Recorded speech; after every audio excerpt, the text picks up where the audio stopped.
এতিয়া 11 মাৰ্চ তাৰিখে expert committee বহাৰ পিছত আপোনালোকক মই জনাব পাৰিম যে আমি কেতিয়া পোষ্ট গ্ৰেজুৱেট টিচাৰৰ পৰীক্ষাৰ ফলাফল দিব পাৰিম। সেই ধৰণে এলপি এমই পৰীক্ষাৰ ফলাফলৰ বিষয়েও আজি যেনেকৈ অসম আৰক্ষীৰ বিষয়ে মই একেলগে জনাইছো 11 মাৰ্চৰ পিছত মই শিক্ষা বিভাগৰ গোটেই কেইটা নিযুক্তিৰ সম্পৰ্কত আপোনালোকক এনেকৈ আগতীয়াকৈ জনাবৰ বাবে মই প্ৰচেষ্টা কৰিম। তাৰ বাবে আপোনালোকে মোৰ পৰৱৰ্তী অৰ্থাৎ 11 মাৰ্চৰ পিছৰ কোনোবা এটা ফেচবুক লাইভৰ অনুষ্ঠানৰ বাবে অপেক্ষা কৰিব লাগিব। পুনৰ এবাৰ আপোনালোকক ধন্যবাদ জনাইছো। এতিয়া মই এটাকৈ ৰিজাল্টৰ ক্ষেত্ৰত আহিব খুজিছো। প্ৰথমতে মই অসম আৰক্ষীৰ ৰিজাল্টৰ বিষয়ে আপোনালোকক জনাব খুজিছো। মই য'তে মিটিঙত যাওঁ আমাৰ ডেকা ল'ৰাবিলাকে মোক এইটোৱে সোধে, মামা ৰিজাল্ট কেতিয়া দিব, ৰিজাল্ট কেতিয়া দিব। ৰিজাল্ট কেতিয়া দিব মই আজি কৈ দিম। যিসকলে পাব তেওঁলোকক মই অভিনন্দন জনাম। যিসকলে নাপাব অহাবাৰ পৰীক্ষাৰ বাবে আৰু প্ৰচেষ্টা চলাব। মন বেয়া নকৰিব আৰু সকলোৱে যিসকলে পাব তেওঁলোকৰ কৃতিত্বক লৈ আমি সকলোৱে গৌৰৱ কৰিম আৰু যিসকলে নাপাব তেওঁলোকে পুনৰ প্ৰচেষ্টা কৰিম। পৰীক্ষাৰ এটা ৰিজাল্ট ভাল বেয়া দুইটাই আহে, তাক লৈ বহুত চিন্তা কৰিব নালাগে। We should take life as challenge. জীৱন প্ৰত্যাহ্বানেৰে পৰিপূৰ্ণ। ৰিজাল্ট আপোনালোকে জানেই, OMRCত আপোনালোকে চায়ে আছে। গতিকে পোৱা আৰু নোপোৱা দুইটাই জীৱনৰ একোটা যাত্ৰাৰ সংগী বুলি আমি ধৰি ল'ব লাগিব। মই এতিয়া আপোনালোকক জনাই থৈ যাম, সাব ইন্সপেক্টৰ আমাৰ UB, AB, কমিউনিকেশ্যন এই তিনিটা ক্ষেত্ৰত অসম আৰক্ষীয়ে সাব ইন্সপেক্টৰ পোষ্টৰ পৰীক্ষা পাতিছিল। ইয়াত পদ আছিল 203টা। ইয়াৰে ইতিমধ্যে লিখিত পৰীক্ষা হৈ গ'ল আৰু এই লিখিত পৰীক্ষাত যিসকলে উত্তীৰ্ণ হ'ল, যিসকলে কাট অফ নম্বৰ পাবলৈ সক্ষম হ'ল, তেওঁলোকৰ তালিকা 6 মাৰ্চ তাৰিখে আৰক্ষী বিভাগে প্ৰকাশ কৰিব। 6 মাৰ্চ তাৰিখে লিখিত পৰীক্ষাৰ ৰিজাল্ট হোৱাৰ লগে লগে PST আৰু PET আৰম্ভ হ'ব আৰু PST আৰু PETৰ এডমিট কাৰ্ড আপোনালোকে 9 মাৰ্চত ডাউনলোড কৰিব পাৰিব আৰু PST আৰু PET 17 মাৰ্চৰ পৰা আৰম্ভ হ'ব। এয়া হ'ল অসম পুলিচৰ সাব ইন্সপেক্টৰ UB, AB আৰু কমিউনিকেশ্যন ইয়াৰ বাবে যি পৰীক্ষা হৈছিল। ইয়াৰ পিছত আমাৰ এটা ডাঙৰ পৰীক্ষা হৈছিল কনষ্টেবল।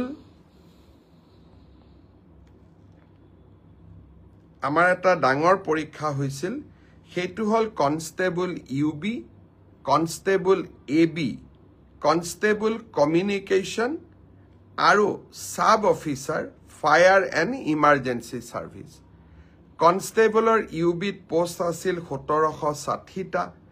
কনষ্টেবল ABত পোষ্ট আছিল 2301টা, কনষ্টেবল কমিউনিকেশ্যনত পোষ্ট আছিল 466টা আৰু সাব অফিচাৰ ফায়াৰ ছাৰ্ভিচত পোষ্ট আছিল মাত্ৰ 1টা। এই গোটেই পৰীক্ষাটোৰ ইতিমধ্যে PST আৰু PET কমপ্লিট হ'ল। এই পৰীক্ষাটোৰ যিসকলে PST, PETত কোন পাছ কৰিলে ইয়াৰে ৰিজাল্ট অসম আৰক্ষীয়ে 12 মাৰ্চ তাৰিখে ঘোষণা কৰিব। অৰ্থাৎ কনষ্টেবল UB, ABৰ পৰীক্ষাৰ প্ৰথম ৰিজাল্ট 12 মাৰ্চ তাৰিখে প্ৰকাশিত হ'ব। ইয়াৰ পিছত আপোনালোকে নিজেও জানে যে এটা লিখিত পৰীক্ষাত আমি অৱতীৰ্ণ হ'ব লাগিব আৰু এই লিখিত পৰীক্ষাটিৰ বাবে যিসকলে কাট অফ মাৰ্ক পাবলৈ সক্ষম হ'ব তেওঁলোকে এডমিট কাৰ্ড 17 মাৰ্চৰ পৰা ডাউনলোড কৰিব পাৰিব আৰু finally AB UB written test 23 মাৰ্চত অনুষ্ঠিত হ'ব ইয়াৰ পিছত অসম আৰক্ষীত ড্ৰাইভাৰৰ 667টা পোষ্টৰ বাবে পিএছটি আৰু পিইটি অনুষ্ঠিত হৈছিল এই ড্ৰাইভাৰৰো পিএছটি পিইটিৰ পৰীক্ষাৰ ৰিজাল্ট অহা পৰহি দিনাখন অৰ্থাৎ 4 মাৰ্চ তাৰিখে অসম আৰক্ষীয়ে ঘোষণা কৰিব ইয়াৰ পিছত স্বাভাৱিকভাৱে ড্ৰাইভিং টেষ্ট হ'ব আৰু ড্ৰাইভিং টেষ্টৰ পৰীক্ষাৰ বাবে এডমিট কাৰ্ডো 4 তাৰিখৰ পৰা লাভ কৰিব পাৰিব আৰু written test driving test written পিছত হ'ব প্ৰথমতে ড্ৰাইভিং হ'ব ড্ৰাইভিং টেষ্ট 10 মাৰ্চত পৰা অনুষ্ঠিত হ'ব অৰ্থাৎ 4 তাৰিখে পিএছটি পিইটি ৰিজাল্ট দিব এডমিট কাৰ্ডো 4 তাৰিখে দিব আৰু 10 মাৰ্চৰ পৰা ড্ৰাইভিং টেষ্ট হ'ব আৰু ফাইনেলি ইয়াৰ পিছত এটা লিখিত পৰীক্ষাটো আমি এপিআৰ কৰিব লাগিব এতিয়া মই আহিছো কনষ্টেবল এবি চিডিও অৰ্থাৎ কমাণ্ডো বেটেলিয়ন এই ক্ষেত্ৰত ইয়াত পোষ্ট খুব কম আছিল মাত্ৰ 164টা পোষ্ট আছিল 164 কাৰণ কমাণ্ডো বেটেলিয়ন বিলাক নতুন বেটেলিয়ন ইয়াত ভ্যাকেন্সি অহাৰ এতিয়া প্ৰশ্নটো বহুত কম কমাণ্ডো বেটেলিয়নৰ ৰিজাল্ট আমি আমাৰ কাট অফ মাৰ্কস যেটো পিএছটি আৰু পিইটিৰ যেটো কাট অফ মাৰ্ক তাক আমি 27 মাৰ্চ তাৰিখে ঘোষণা কৰিম অৰ্থাৎ কমাণ্ডো বেটেলিয়নৰ 164 পদৰ বিপৰীতে আমাৰ যি ৰিজাল্ট হ'ব কাট অফ মাৰ্কস এনাউন্স হ'ব 27 মাৰ্চ তাৰ পিছত এডমিট কাৰ্ড আহিব 1 এপ্ৰিল তাৰিখে আৰু সাইকোমেট্ৰিক টেষ্ট 8 এপ্ৰিলৰ পৰা অনুষ্ঠিত হ'ব আমাৰ গ্ৰেড 4 অসম আৰক্ষীত 258টা পোষ্টৰ বাবে অনুষ্ঠিত হৈছিল গ্ৰেড 4 পৰীক্ষাৰ পিএছটি পিইটি হৈ গ'ল আৰু কেইটামান হ'ব বাকি আছে 15 মাৰ্চলৈকে চলিব হে ইয়াৰ পিএছটি পিইটি ৰিজাল্ট আমি দিউতে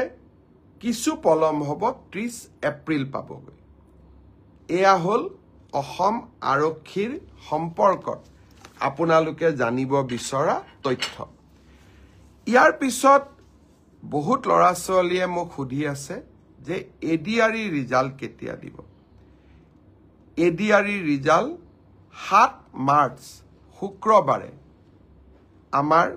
গ্ৰেড 3 আৰু গ্ৰেড 4ৰ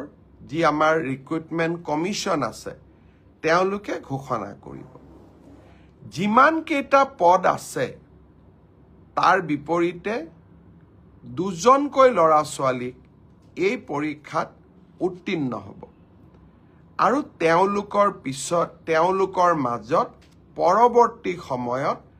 ৰিটেন টেষ্ট অৰেল অনুষ্ঠিত হ'ব অৰ্থাৎ লিখিত পৰীক্ষাৰ ৰিজাল্ট গ্ৰেড 3 আৰু গ্ৰেড 4 আমি 7 মাৰ্চ তাৰিখে ঘোষণা কৰিম এটা পোষ্টৰ বিপৰীতে দুজনকৈ লৰা ছোৱালীয়ে এই লিখিত পৰীক্ষাত উত্তীৰ্ণ হ'ব শেষৰ নম্বৰটোত যদি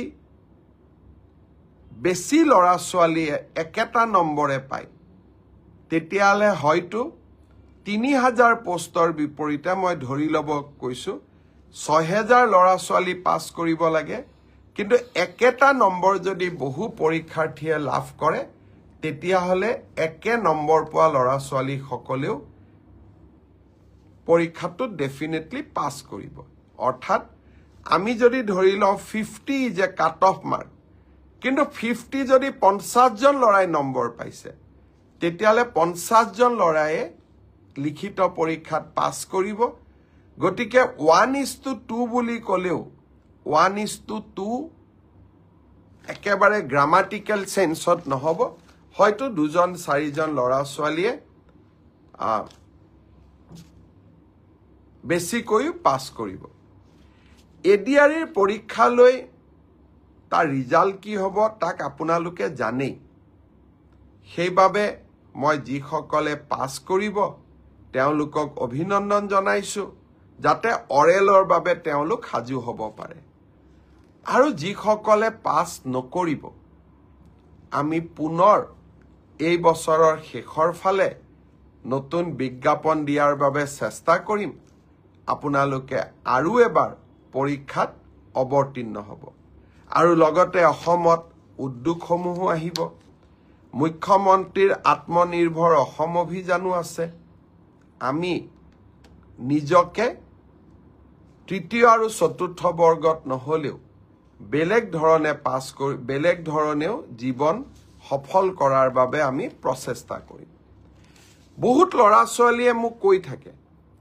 যে চতুৰ্থ শ্ৰেণীৰ পৰীক্ষাত বিএ পাছ কৰা ল'ৰাইও পৰীক্ষা দিছে এতিয়া কথাটো হ'ল আমি কোনোবাই যদি নিজকে চৰকাৰক ফাঁকি দি পৰীক্ষা দিয়ে তদন্ত নোহোৱালৈকে মুখ্যমন্ত্ৰীয়ে গম পাব নোৱাৰে কেতিয়াবা আপোনালোকে এনেকে মোক ফেচবুকত লিখে টুইটাৰত লিখে যেন মই সব গম পাওঁ কোনোবা ল'ৰা এজনে যদি বিএ পাছ কৰিও নিজৰ যোগ্যতাটোক লুকুৱাই পেলাই চতুৰ্থ শ্ৰেণীৰ পৰীক্ষাত আবেদন কৰে মুখ্যমন্ত্ৰীজনে কেনেকে গম পাব আপোনালোকে খবৰ দিব আপোনালোকক আমি সুবিধা দিম যে এনে যিসকল লোকে আপোনালোকে দেখিব যে লিখিত পৰীক্ষাত পাছ কৰিছে কিন্তু এডুকেশ্যনেল কোৱালিফিকেশ্যনক তেওঁলোকে লুকুৱাই ৰাখিছে আমি সুবিধা দিম আপোনালোকক অভিযোগ দিয়াৰ বাবে